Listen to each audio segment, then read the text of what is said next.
अयोध्या में किसने बनवाया था राम मंदिर? जाने पहले कैसे होती थी रामलला की पूजा।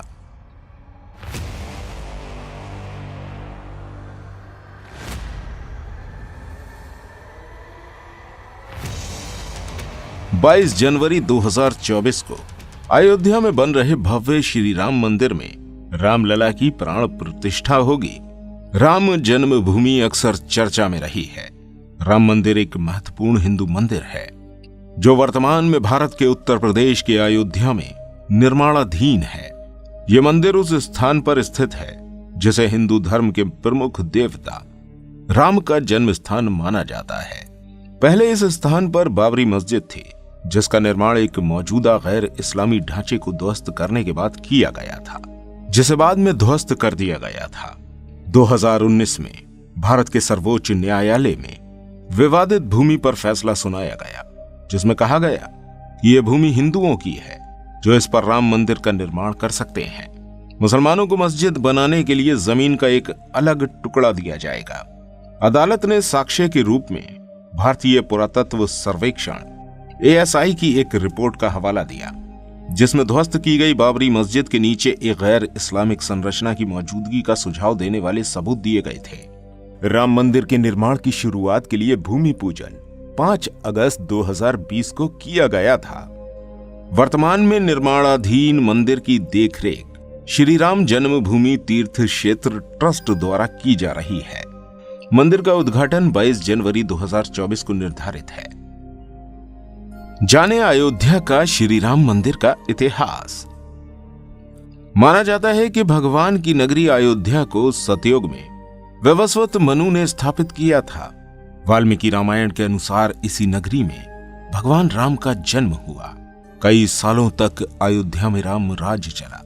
इसके बाद माना जाता है कि प्रभु श्री राम ने स्वयं ही जल समाधि ले ली। इसके कई बरस बीतने के बाद उज्जैनी के राजा विक्रमादित्य इस धरती पर आखेट करने पहुंचे। पौराणिक कहानियों के अनुसार उन्हें जमीन पर कुछ चमत्कारिक सा घटता दिखा। इसके बाद उन्होंने उस जगह का इतिहास जाना और खोज करवाई। जब उन्हें यहाँ श्री राम जी के होने के साक्ष्य मिले, इसके बाद उन्होंने यहाँ काले रंग के कसौटी पत्थरों के साथ 84 स्तंभ वाले मंदिर का निर्माण करवाया जहां विधिवत भगवान राम की पूजा होती थी। बाद में कई राजा राज्यों के बीच आए और गए। भारत में मुगल शासन की शुरुआत 14वीं शताब्दी में हुई। 1525 में मुगल सम्राट बाबर के एक कमांडर मीर बांकी ने राम जन्मभूमि पर प्राचीन मंदिर को नष्ट कर दिया और उसके स्थान पर एक मस्जिद का निर्माण कराया। इसके बाद भारत में राम मंदिर को लेकर कई कानूनी कार्रवाई चली जिसमें आखिर में 8 मार्च 2019 को सुप्रीम कोर्ट ने राम मंदिर को लेकर फैसले को अंजाम दिया जिसमें कार्यकर्ताओं ने पूरे 8 हफ्ते का समय लिया और आखिर में 1 अगस्त 2019 को वो रिपोर्ट को प्रस्तुत करने में असफल रहे। अंत में सुप्रीम कोर्ट ने 6 अगस्त 2019 में अयोध्या राम मंदिर के मामले को लेकर रोजाना सुनवाई शुरू करी जिसमें 16 अक्टूबर को अयोध्या मामले की सुनवाई पूरी हुई और फैसले को एक अंतिम तारीख के लिए आरक्षित रखा। फिर आया वो दिन जिसका इंतजार हर एक भारतीय को था।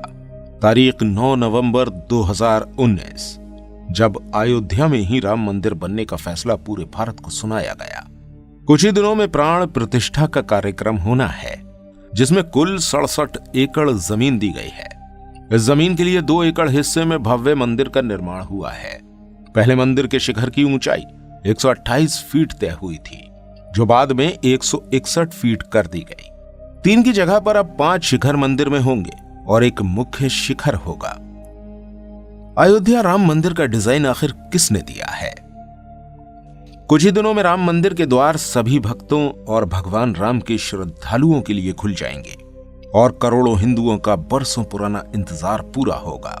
इन सभी करोड़ों हिंदुओं का सपना सच करने में सबसे बड़ा योगदान गुजरात के रहने वाले चंद्रकांत सोमपुर जी का है। चंद्रकांत सोमपुर का पूरा परिवार पिछले 15 पीढ़ियों से मंदिरों की वास्तुकला का निर्माण करता आ रहा है। चंद्रकांत सोमपुर जी के पिता प्रभाकर सोमपुर ने गुजरात के सबसे प्रसिद्ध सोमनाथ मंदिर की वास्तुकला का निर्माण किया था। चंद्रकांत सोमपुर जी ने ही अपने बेटों के साथ मिलकर अब तक लगभग 131 मंदिरों के डिजाइन को तैयार किया था। इसमें गांधीनगर में स्थित स्वामी नारायण मंदिर, पालमपुर में स्थित अंबाजी मंदिर। भारत के अलावा भारत के बाहर लंदन में स्थित श्री अक्षरधाम पुरुषोत्तम स्वामी नारायण मंदिर का डिजाइन भी चंद्रकांत सोमपुर जी ने अपने बेटों के साथ मिलकर अन्य मंदिरों की वास्तुकला में पूरा योगदान दिया था। लेकिन इन सभी में सबसे हैरान कर देने वाली बात यह है, चंद्रकांत सोमपुर जी के पास वास्तुकला की कोई औपचारिक डिग्री नहीं है। उन्होंने अपने जीवन काल में अब तक जो सीखा है वो अपने पिताजी से ही सीखा है। उम्मीद है ये वीडियो देखकर आपको काफी कुछ जानने को मिला होगा। अगर आपको वीडियो अच्छी लगी है तो चैनल को जरूर सब्सक्राइब करें, बिकॉज आपके लिए तो शायद ये छोटी सी चीजों मगर हमें इससे बहुत मोटिवेशन मिलती है। मिलते हैं नेक्स्ट वीडियो में एक और इंटरेस्टिंग टॉपिक के साथ। अपना ख्याल रखें।